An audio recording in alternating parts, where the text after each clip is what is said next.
What is going on, everybody? Welcome back to Hot Take.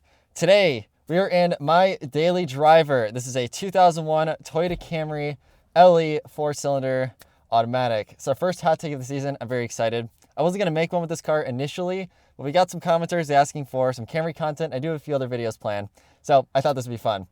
We drove the fastest variant of this car, the V6 manual, last year. Link up here and link at the end of the video if you'd like to go watch that. But unlike that car, in this Camry, we have a measly 136 horsepower and 150 pound-feet of torque, made it to a very 90s 4-speed slush box automatic. So why bother driving this car fast? When I first bought this car, I expected it to be the most boring car ever. I just needed cheap, reliable transportation. My M3 blew the head gasket, and I just needed to get around. But as I've been driving it, I've been finding this car to be more and more fun on back roads, or when I decide to kind of throw it around a little bit, which we'll get to more on the road. So today we're going to answer the question, can you have fun driving fast in a slow car?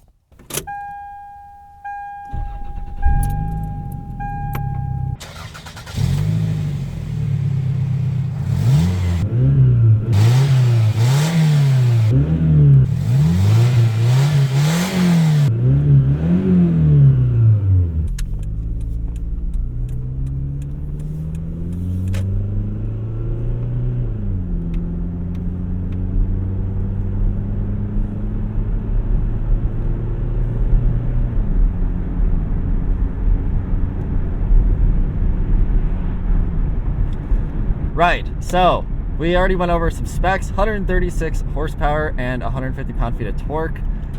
Peak horsepower is, I want to say, somewhere in the 3,000 to 4,000 range. It does have a good amount of torque down low.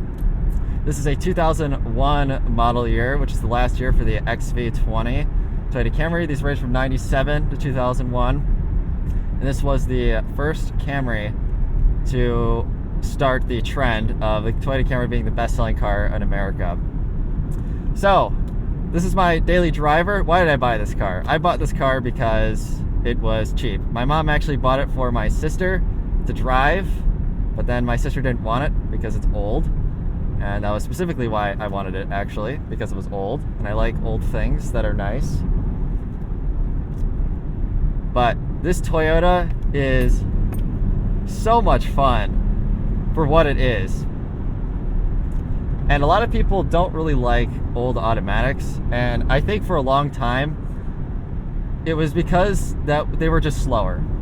There wasn't a novelty to them. But I think in an era of modern cars where everything's so fast, there's something to be said about an older transmission. A 4-speed automatic, you only have 4 gears.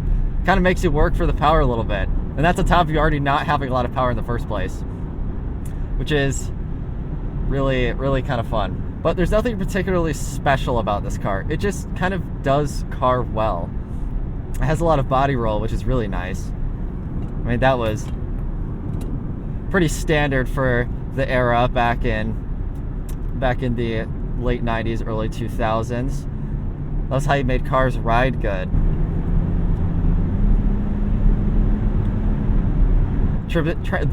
Transmission's responsive, but of course everything is slow and slushy. Here's some tire noise. Lots of body roll. But body roll it's a good thing. This is a road car that gets driven on the road. It has to soak up bumps and all sorts of imperfections to make the ride better for the user. And this car does that really well. This car rides much better than most cars at this price point do. Price point relative to what is new, but even now, like you go buy a used car, most of the time you get something that's cheap and tinny. The Corollas from this era are like that, and we drove one. Granted, that was not the best example. But the Camry felt much higher end in that regard, but they just kind of cheaped out in a lot of the other areas, like materials. Like they gave you what you need. And actually, real quick, we're gonna do, there we go.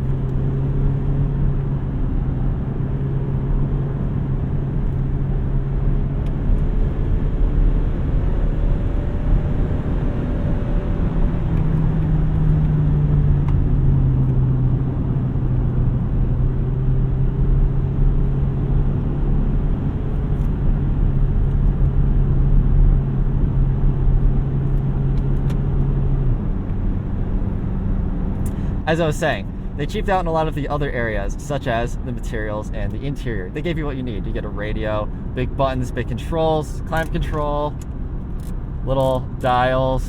I love these old school dials here. Transmission, you get 4 forward gears. It does what you need. You get a steering wheel, no buttons, cruise control here, turn signal, wipers. It's all accessible exactly where you'd want it.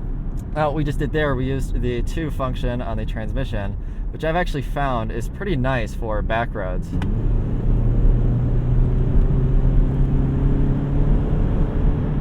Because it's a 4-speed automatic, second gear takes you out to like 80 miles an hour. And let's be real, you're not trying to go faster than 80 miles an hour driving fast on some back roads in this car. The brakes cannot keep up with that. The brakes in this car, we'll talk about that for a second too. The brakes are not bad. The best word to describe the brakes in this car is they're adequate. They're acceptable. They stop the car in a reasonable amount of time for anybody driving reasonably.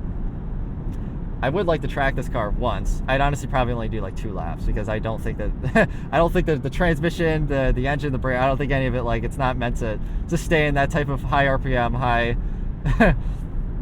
strung usage. But I think it'd be fun just to throw it around for a couple laps, kind of see what it can do before eventually everything overheats on it. So now we're in 3rd gear. Now it's starting to kind of pick up.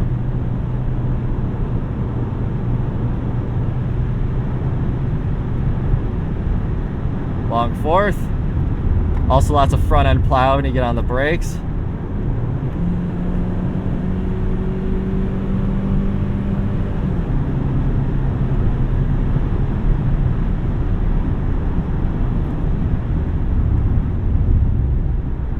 Here are the drums in the back. So this also has rear drums.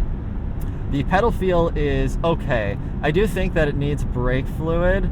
The brake fluid isn't like terribly old, but it probably is like 3 or 4 years old. It's not quite super dark yet, but the pedal feels a little bit spongy.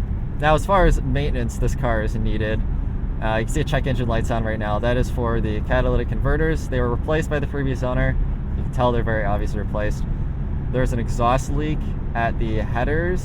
One of the nuts are missing, so maybe it's related to that. I don't really know, but sometimes it goes away. I was hoping it was going to go away before this shoot, but it didn't, so now I'm explaining to you why it's on. Then we put Redline D4 ATF in the transmission and the diff, which for those of you wondering, on the 4-cylinder automatics, the differential is a separate reservoir from the transmission, and you can't put ATF in them both. I did. Hasn't blown up, driven it for thousands of miles, and it's still okay. I opted to use Redline in this car because, one, I knew I wanted to do this.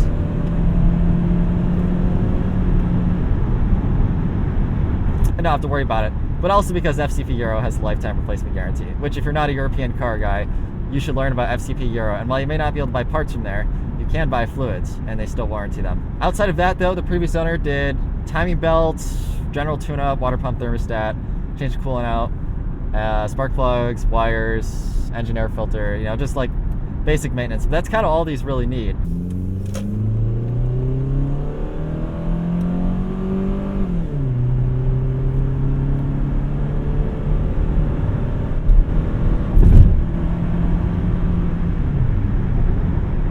Right, so let's get into now the main point of this video, other than showcasing this beautiful specimen of an automobile.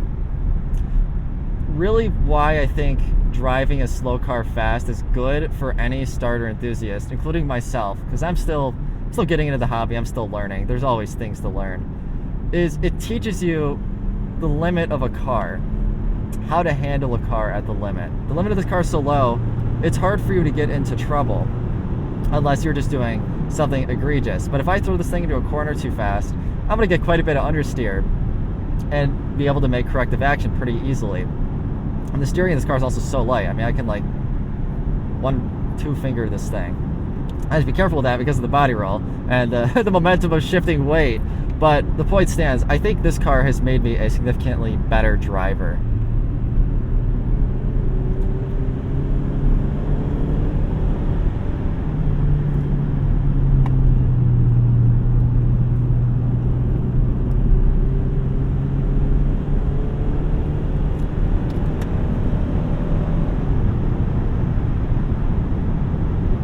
now when I drive faster cars, I feel a little more confident in like how it's sort of generally going to feel and when I'm approaching the limit versus when I'm not. Every car is different.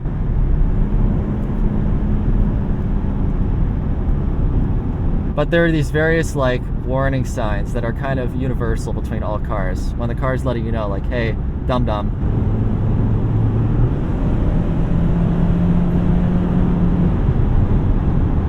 You're going too fast. Like even there, that was foot to the floor. This car doesn't have enough power to allow you to just like really get yourself in trouble. I mean, to really like be in a position on that turn where I'd be like, oh crap, I'm going way too fast. I probably have to be going like 85 miles an hour. This car doesn't have enough power to like allow you to really consistently go that fast. It's very hard to accidentally lose it.